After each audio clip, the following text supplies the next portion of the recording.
স্টোরে আমাদের তার জন্য। আরে ধরো আবার লাইটটাকে গাঢ় করে দিয়েছে। মেয়ে দিকে বসো। হ্যালো। না না হাই। ওই তো জানো। রিয়া হাই বলে তো। হাই।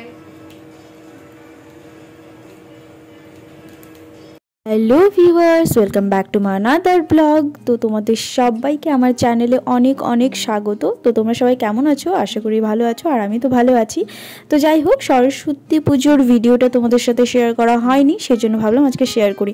পুজো হওয়া তো মোটামুটি 2-3 দিন হয়ে গেল, তারপরে আমি শেয়ার করছি, কারণ এই ভিডিওটা এডিট করা হয়ে উঠছিল না, যার জন্য। তো যাই হোক, পুজোতে সবাই আমরা এখানে বসেই গেছি। আর পুজোতে খুব বেশি সরঞ্জাম ছিল না আমাদের, কারণ ছোট্ট করে একটা পুজো করা হচ্ছিল স্টোরে।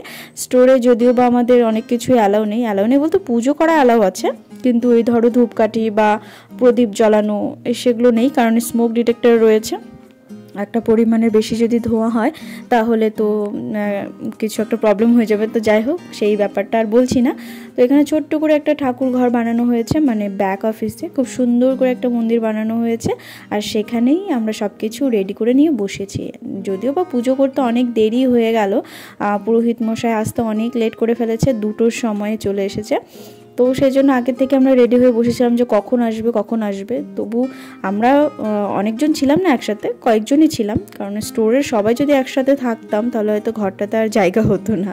আর সবাই পুজোর জন্য উপোসও ছিল না, আমরাই কয়েকজন ছিলাম, তো সেই জন্যই আমরাই পুজো করছিলাম। আর যেই পুরোহিত মশাই পুজো করছেন উনি আমাদের স্টোরেই কাজ করেন। তো আজকে পুজোর দিন ওনার লিভ আছে, অনেক জায়গায় পুজো নেওয়া আছে, সেই জন্যই। তো যাই হোক, পুজোটা স্টার্ট হয়ে গেছে। ছোটোবেলার মতো তো আর পুজো করা হয়ে উঠছে না, তবে একটু আনন্দ লাগে, এটাই মানে মনে হয় যে একটুখানি পুজো হলে ভালোই হয়। ছোটোবেলা তো সেই সেজে গুজে ভোরবেলার থেকে উঠে হলুদ মাখানো থেকে শুরু করে যতই ঠান্ডা হোক না কেন শাড়ি পরে সেজে গুজে রাস্তায় রাস্তায় ঘুরে বেড়ানো, সেই সাথে সাথে সব স্কুলে গিয়ে দেখা কোথায় কোন মন্দির ভালো হয়েছে, কোন ঠাকুর ভালো হয়েছে। তো যাই হোক, এখনকার দিনে তো সেগুলো হয় না, এখনকার বাচ্চারা সেই আনন্দটাও করে না।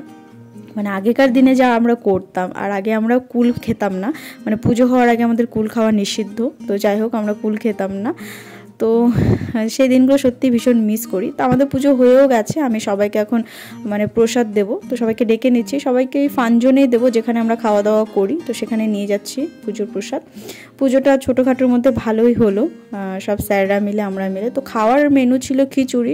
আমরা সবাই জানি সরস্বতী পুজোর ভোগ মানে খিচুড়ি তো থাকেই পড়ে। তো খিচুড়ি ছিল, সেই সাথে ছিল পাঁপড়, তারপরে চাটনি ছিল। খিচুড়ি পাঁপড় চাটনি খেয়ে দিয়ে একদম পুরো জমিয়ে গেছিলো ব্যাপারটা, সবাই মিলে একে একে খাওয়া হচ্ছিল। আর পুজোর আগেই অনেকজন খেয়ে নিয়েছিল, কারণ অনেক আগে আনা ছিল, পুজোটা যেহেতু দেরি হয়েছে। তোমাদের পুজো কেমন কাটলো জানিও, আমাদের তো এইভাবে